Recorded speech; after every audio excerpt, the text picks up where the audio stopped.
Hi friends, welcome to my channel. আমি সনাতন পাল আপনাদের সামনে আরও একটা নতুন ভিডিও নিয়ে চলে এসেছি। আজকের ভিডিওটার যে টপিক হলো সেটা হলো এসি মানে এয়ার কন্ডিশন।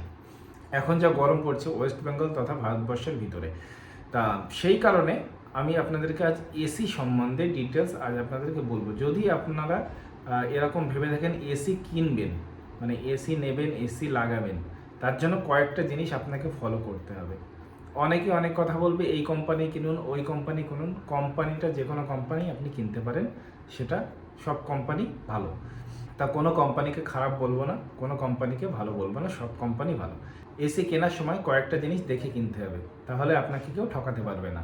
তো সেই জিনিসগুলো কি কি দেখে কিনতে হবে সেই ডিটেলস আজ আপনাদেরকে বলবো।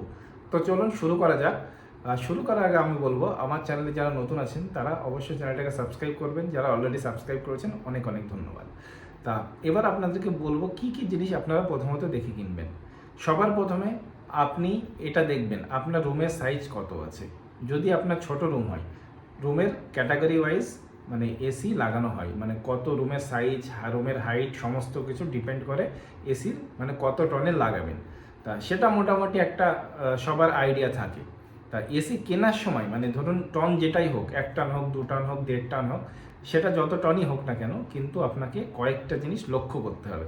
সবার প্রথমে কি লক্ষ্য করবেন, যেখান থেকে আপনি এসি কিনবেন সেখান থেকে আপনি প্রথমত জিজ্ঞাসা করে নিতে হবে যে এসিটা হচ্ছে মানে যে এসিটা আপনি কিনছেন সেই এসিটার যে কয়েলটা সেটা কি 100% কপার আছে, সেটা কিন্তু আপনাকে জানতে হবে। সেটা কিন্তু না জানলে আপনি ওখানে ঠকে যেতে পারেন। সবার প্রথমে কি দেখতে হবে, এসির যে কয়েলটা সেটা 100% কপার দরকার। সেটা 100% কপার দরকার, ইনডোর প্লাস আউটডোর। এটা আপনাকে দেখতে হবে সবার প্রথমে। দ্বিতীয়ত কি দেখতে হবে, আপনার এসির ইলেকট্রিসিটি। দ্বিতীয়ত আপনাকে দেখতে হবে এসিটা কতক্ষণ চলবে। ধরুন আপনার বাড়িতে কিংবা যেখানে লাগাবেন সেখানে 1 থেকে 2 ঘন্টা চলবে কিংবা ম্যাক্সিমাম 3 ঘন্টা। তা সেজন্য কিন্তু আপনাকে ইনভার্টার এসির প্রয়োজন পড়ে না, কারণ 1 থেকে 3 ঘন্টার ভিতরে যদি আপনার এসি চলে তাহলে সেক্ষেত্রে নন ইনভার্টার আর ইনভার্টার একই রকম কারেন্ট খাবে। তা আর যদি মনে করেন না এর থেকে বেশি চলবে, সেক্ষেত্রে আপনি ইনভার্টার এসি নেবেন। এবার ইনভার্টার এসিতে কি সুবিধা আর কি অসুবিধা দেখুন।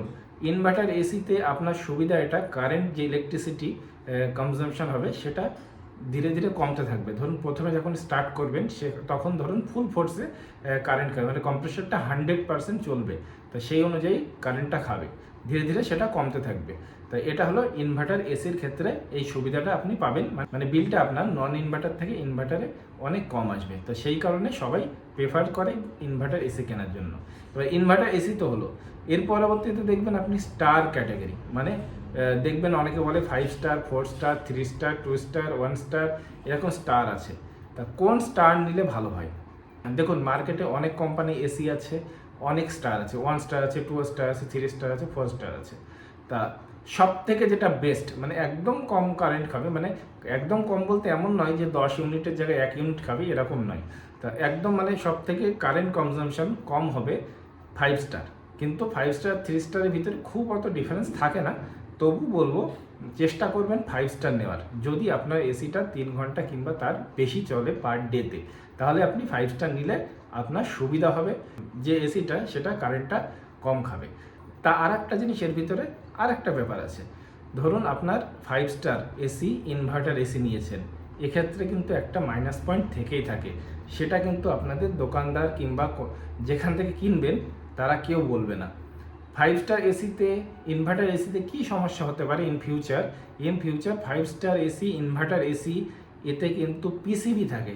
ইনভার্টার এসির ভিতরে একটা পিসিবি থাকে, সেই পিসিবিটা যদি খারাপ হয়ে যায়, পিসিবি সমস্যাটাই বেশি আসে ইনভার্টার এসিতে। যদি পিসিবি খারাপ হয়ে যায় তখন কিন্তু একটা হিউজ অ্যামাউন্ট আপনাকে খরচা করতে হতে পারে আফটার ওয়ারেন্টি।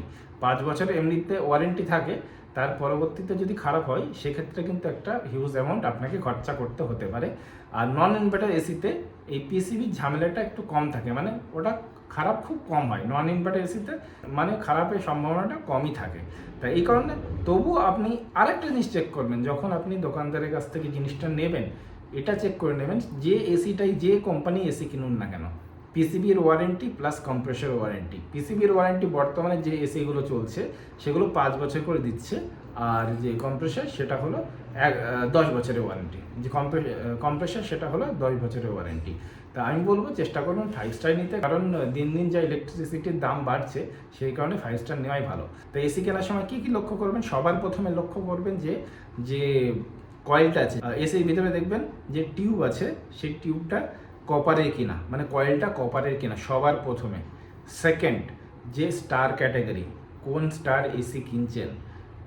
তৃতীয়ত, আপনার এটা চেক করতে হবে যে পিসিবির ওয়ারেন্টি আর কম্প্রেসর ওয়ারেন্টি সঠিক 5 বছর আর 10 বছর আছে কি না, নাহলে কিন্তু এর ভিতরে খারাপ হয়ে গেলে অনেক সমস্যা হতে পারে। চতুর্থত আর একটা জিনিস চেক করতে হবে, মানে যে কোম্পানির আপনি এসি কিনছেন একটু খোঁজ নিয়ে দেখবেন তার সার্ভিসটা কেমন আছে, মানে যে কোম্পানির তরফ থেকে এসি ইনস্টলেশন কোনো সমস্যা হলে সেটা দেখে দেওয়া, তার সার্ভিসটা কেমন আছে সেটাও একবার চেক করে নেবেন। তাহলে কি হবে, ইন ফিউচার আপনার এসিটা যদি কোনো কারণে খারাপ হয় কিংবা কোনো সমস্যা দেখা যায়, সেক্ষেত্রে আপনার সলিউশনটা খুব তাড়াতাড়ি হবে। আশা করছি বোঝাতে পেরেছি। যদি কোনো কিছু বুঝতে অসুবিধা হয় তাহলে অবশ্যই কমেন্ট করে জানাবেন। তো চলুন দেখা হচ্ছে পরবর্তীতে এমন কোনো ভিডিও নেই। ততক্ষণ সবাই ভালো থাকবেন, সুস্থ থাকবেন। জয় হিন্দ, জয় ভারত।